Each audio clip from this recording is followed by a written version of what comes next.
আসসালামু আলাইকুম। এটিএন বাংলার গ্রামগঞ্জের খবরে সবাইকে স্বাগত জানাচ্ছি আমি মমরিনাজ মামি। শুরুতে সংবাদ শিরোনাম। যৌথ বাহিনীর অভিযানে সিরাজগঞ্জের সাবেক মন্ত্রী আব্দুল লতিফ বিশ্বাস আটক। উল্লাপাড়ায় জোড়া খুনের মামলায় ৪ আসামির ফাঁসি ও ৮ জনের যাবজ্জীবন কারাদণ্ড।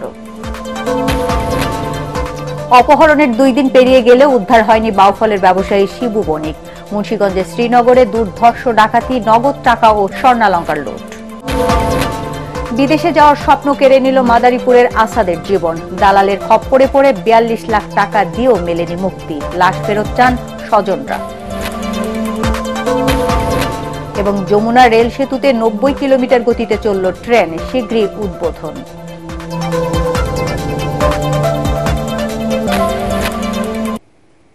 শুনছিলেন সংবাদ শিরোনাম, এবার বিস্তারিত। সিরাজগঞ্জ ৫ আসনের সাবেক সংসদ সদস্য ও সাবেক মন্ত্রী আব্দুল লতিফ বিশ্বাসকে আটক করা হয়েছে। দুপুরে যৌথ বাহিনীর অভিযানে তাকে আটক করা হয়। বেলকুচি পৌর এলাকার কামারপাড়ায় নিজ বাসায় অভিযান চালিয়ে তাকে আটক করা হয়। সিরাজগঞ্জ জেলা আওয়ামী লীগের সাবেক সভাপতি, সাবেক মৎস্য ও প্রাণী সম্পদ মন্ত্রী আব্দুল লতিফ বিশ্বাস ২০২৪ সালের জানুয়ারিতে সিরাজগঞ্জ জেলা পরিষদের চেয়ারম্যানের পদ থেকে পদত্যাগ করে স্বতন্ত্র প্রার্থী হিসেবে সিরাজগঞ্জ ৫ আসন থেকে নির্বাচনে অংশ নেন। তবে নৌকা প্রতীকের প্রার্থী আব্দুল মমিন মোল্লের সঙ্গে হাড্ডাহাড্ডি লড়াইয়ে হেরে যান তিনি। লতিফ বিশ্বাস ১৯৯৬ ও ২০০৮ সালে সংসদ সদস্য নির্বাচিত হন। ২০০৮ সালের নির্বাচনে জয়ী হয়ে মৎস্য ও প্রাণী সম্পদ মন্ত্রীর দায়িত্ব পালন করেন তিনি। সিরাজগঞ্জের উল্লাপাড়ায় জোড়া খুনের মামলায় ৪ আসামিকে মৃত্যুদণ্ড ও ৮ জনকে যাবজ্জীবন কারাদণ্ড দিয়েছেন আদালত। একই সঙ্গে মৃত্যুদণ্ডপ্রাপ্ত ৪ জনকে ৫০,০০০ টাকা আর যাবজ্জীবন কারাদণ্ডপ্রাপ্ত ৮ জনকে ২৫,০০০ টাকা করে জরিমানা করেছেন আদালত। এছাড়াও অভিযোগ প্রমাণিত না হওয়ায় ৩৯ আসামিকে বেকসুর খালাস দেওয়া হয়েছে। দুপুরে সিরাজগঞ্জের অতিরিক্ত জেলা ও দায়রা জজ আদালতের বিচারক মোহাম্মদ মাহবুবুর রহমান এই আদেশ দেন। ২০১৭ সালের ২১ জানুয়ারি পারিবারিক বিরোধের জেরে মকবুল হোসেন ও সাইফুল ইসলামকে কুপিয়ে গুরুতর আহত করে আসামিরা। পরে হাসপাতালে তাদের মৃত্যু হয়। ওই ঘটনায় এই রায় দিলেন আদালত। রাজবাড়ী সামরিক প্রশিক্ষণ এলাকায় সফলভাবে সেনাবাহিনীর শীতকালীন মহড়া শেষ হয়েছে।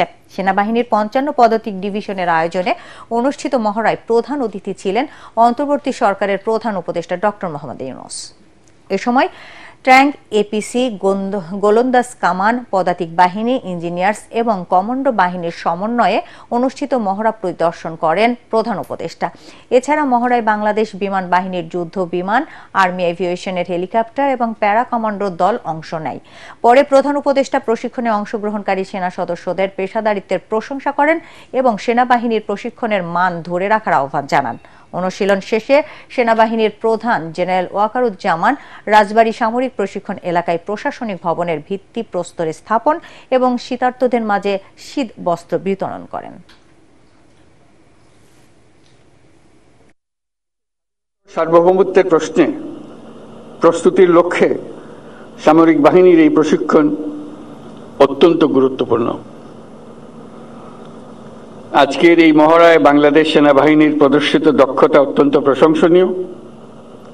এই মহড়া দেখে আমি ও সেনাবাহিনী, বিমান বাহিনীর সক্ষমতা সম্পর্কে আরো আত্মবিশ্বাসী হয়েছি। পটুয়াখালীর বাউফলে অস্ত্রের মুখে জিম্মি করে বিশিষ্ট ব্যবসায়ী শিবু বণিককে অপহরণের পর ২ দিন পেরিয়ে গেলেও এখনও তাকে উদ্ধার করতে পারেনি পুলিশ। এতে তার পরিবার ও স্থানীয় ব্যবসায়ীদের মধ্যে আতঙ্ক বিরাজ করছে।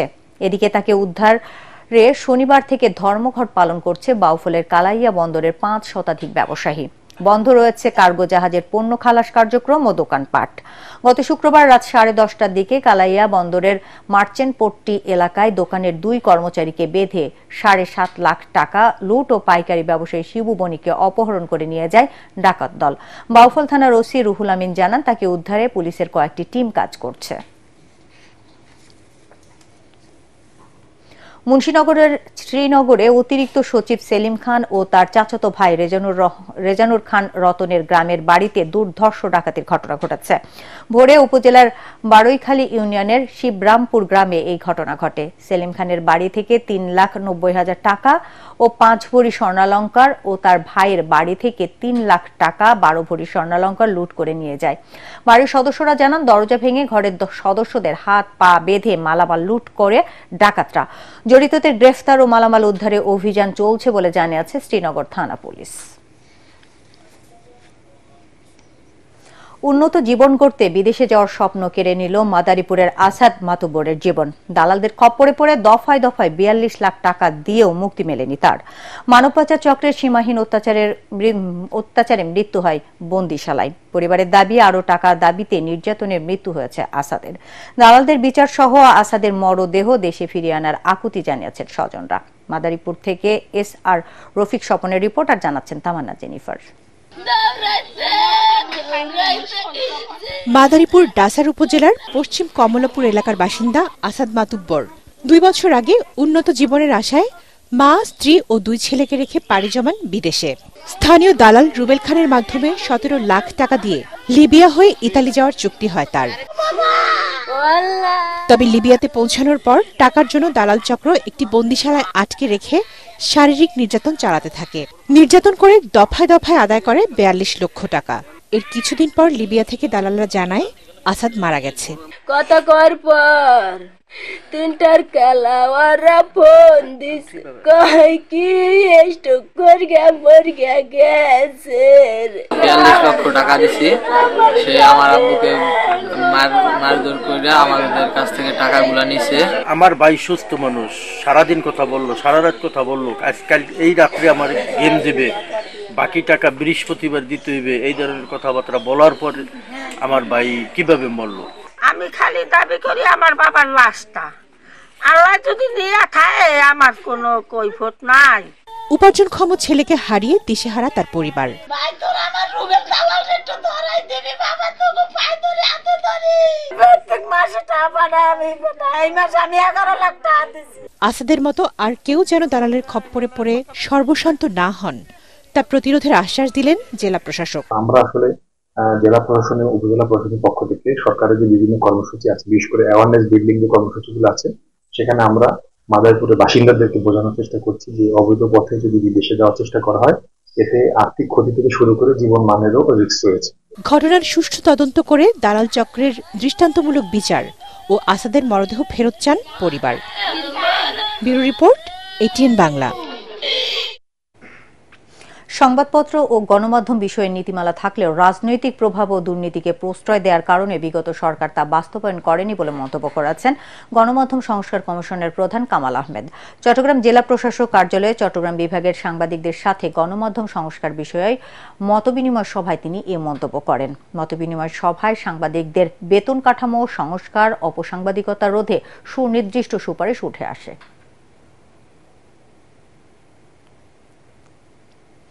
যমুনা নদীর ওপর নির্মিত দেশের সবচেয়ে বড় রেলওয়ে সেতু দিয়ে 90 কিলোমিটার গতিতে চলল ট্রেন।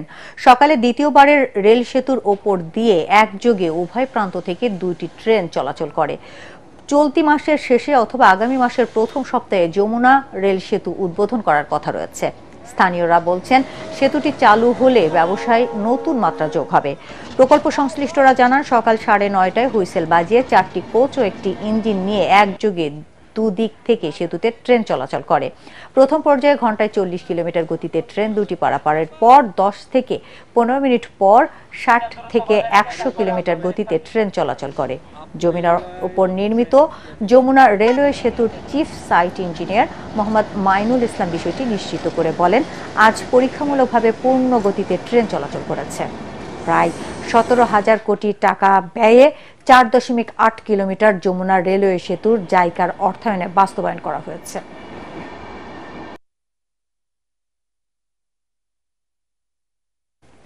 দিনাজপুরের বীরগঞ্জে বিএনপির উদ্যোগে হতদরিদ্র মানুষের মাঝে শীত বস্ত্র বিতরণ করা হয়েছে। সকালে উপজেলার 7 নম্বর মোহাম্মদপুর ইউনিয়ন পরিষদে 3 শতাধিক শীতার্তদের মাঝে এসব শীতবস্ত্র বিতরণ করা হয়। এ সময় জাতীয়তাবাদী কৃষক দলের কেন্দ্রীয় সদস্য ও বিএনপির সহ সভাপতি মঞ্জুরুল ইসলাম সহ নেতাকর্মীরা উপস্থিত ছিলেন।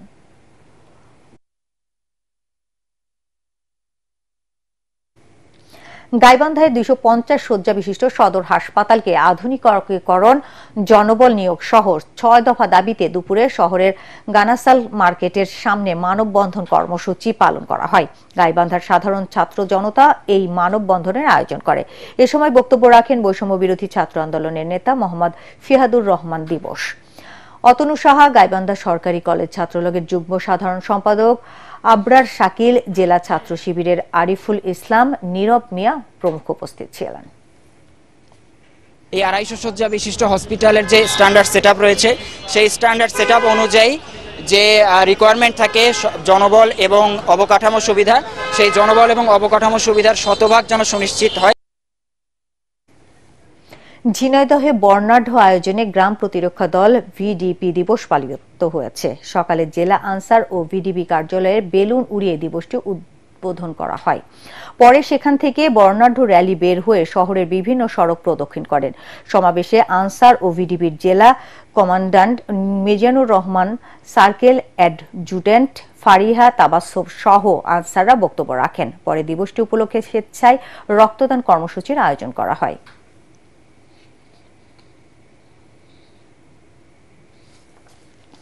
সংঘাতমুক্ত সমৃদ্ধ দেশ গঠন সহ বিশ্ব মানবতার মঙ্গল কামনা করে আখেরি মোনাজাতের মধ্য দিয়ে শেষ হয়েছে সিরাজগঞ্জের হযরত শাহ সুফি খাজা ইউনুস আলী এনায়েতপুরী রাজিয়াল্লাহু আনহুর ওরস।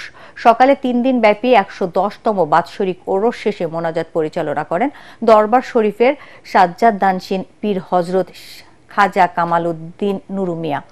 মোনাজাতে ইসলামের শান্তির বার্তা সবার কাছে পৌঁছে দেওয়ার আহ্বান জানিয়ে রাসূলুল্লাহ সাল্লাল্লাহু আলাইহি সাল্লামের পথ অনুসরণ, ইসলামকে আদর্শ মেনে জীবনযাপনের আহ্বান জানানো হয়। ওরসে ভারত, ইউরোপ, মধ্যপ্রাচ্য সহ সারা দেশের খাজা এনায়েতপুরীর মুরিদ ও ধর্মানুরাগীরা মুসল্লিরা অংশগ্রহণ করেন। চট্টগ্রামে তৃতীয়বারের মতো শুরু হয়েছে মাসব্যাপী ফুল উৎসব। জেলা প্রশাসনের আয়োজনে বন্দর লিংক রোডের বিশাল এলাকা জুড়ে গড়ে তোলা হয়েছে নান্দনিক ফ্লাওয়ার পার্ক। সেখানে আয়োজন করা হয়েছে ফুল উৎসবের। নানা প্রজাতির ফুলের টানে আসছেন প্রকৃতি প্রেমীরা। চট্টগ্রাম থেকে আরো জানাচ্ছেন সৈয়দ তামিম মাহমুদ। ফুলে ফুলে ঢলে ঢলে বহে কিবা মৃদুবাই। গানে গানে এভাবেই মনের ভাব প্রকাশ করছেন ফুলের রাজ্যে বেড়াতে আসা দর্শনার্থীরা। শুধু তাই নয়, কেউ কেউ ছবি তুলছেন ফুলের টানে দল বেঁধে আসছে মানুষ। ছবিতে যেমন দেখি, সামনাসামনি দেখার মতো অনুভূতিটা অন্যরকম। যেহেতু অনেক প্রজাতির ফুল আসছে, অনেক বৈচিত্র্য, তো জিনিসটা খুবই সুন্দর। এখানে তো শুধু বাংলাদেশের ফুল নয়, বিভিন্ন দেশের ফুল এখানে আনা হয়েছে, তো ওগুলো সম্পর্কেও জানার ইচ্ছে জাগে। নানা বর্ণের ফুলের মোহনীয় রূপে চোখ ফেরানোয় দায়। শীতের বাহারি ফুলের রং আর সৌরভে মাতোয়ারা উৎসব চত্বর। এইসব নতুন ফুলের সাথে পরিচিত হতে পেরেও খুশি দর্শনার্থীরা। নার্সারিতে গেলেও তো কয়েকটা প্রজাতি দেখা যায়, আর এখানে একসাথে 1 লক্ষের বেশি ফুল বলা হচ্ছে এবং এত রঙিন। এই ফুল উৎসবের আয়োজন দেখে অসংখ্য ধন্যবাদ জানাই এবং এখানে আসতে পেরে আসলে আমার খুব ভালো লাগছে। আগামী প্রজন্মকে ফুলের সাথে পরিচিত করতেই এই উদ্যোগ জানালেন আয়োজকরা। আমরা 10,000 গাছ লাগিয়েছি এবং গাছের নাম দিয়েছি প্রত্যেকটা গাছের সঙ্গে, যাতে আমাদের ভবিষ্যৎ প্রজন্ম, আগামী প্রজন্ম এখন কিন্তু ভার্চুয়ালি কানেক্টেড থাকে। আপনারা দেখেন তো তাদের যাওয়ার জায়গা নেই, কিন্তু সো এইখানে যাতে তারা আসতে পারে, তারা প্রকৃতির সাথে পরিচিত হতে পারে। চট্টগ্রামের এই সুন্দর যে স্থাপনা, এটাকে সারপাস করে আরো ভালো করুক, চেষ্টা করুক। আমরা এই শুভ প্রতিযোগিতা আমরা অবশ্যই উৎসাহিত করব। দেশি বিদেশি 136 প্রজাতির প্রায় লক্ষাধিক ফুল স্থান পেয়েছে ফুল মেলায়। এছাড়াও থাকছে মাল্টিকালচারাল ফেস্টিভ্যাল, সাংস্কৃতিক অনুষ্ঠান, পিঠাপুলির উৎসব ও চিত্র প্রদর্শনী। সৈয়দ তামিম মাহমুদ, এটিএন বাংলা, চট্টগ্রাম। নতুন বছরকে স্বাগত জানিয়ে ঢাক, ডোল, বাদ্য বাজিয়ে আনন্দ র্যালি করেছে রাজশাহী ব্যবসায়ী ঐক্য পরিষদ। সকালে মহানগর সাহেব বাজার জিরো পয়েন্ট থেকে বর্ণাঢ্য এই আনন্দ র্যালি বের হয়ে জিরো পয়েন্টে এসে শেষ হয়।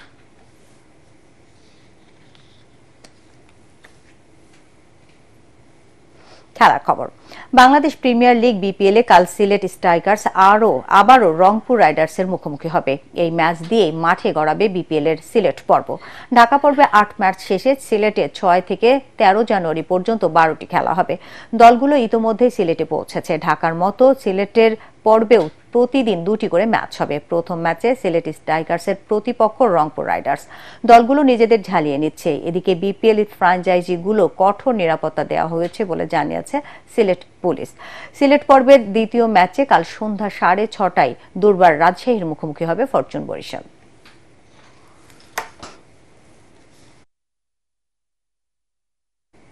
দর্শক, পরবর্তী সংবাদ দেখার আমন্ত্রণ জানিয়ে এখনকার মতো শেষ করছি। এটিএন বাংলা সংবাদ ইউটিউবে দেখতে ব্রাউজ করুন youtube/ATN Bangla News। ধন্যবাদ সবাইকে।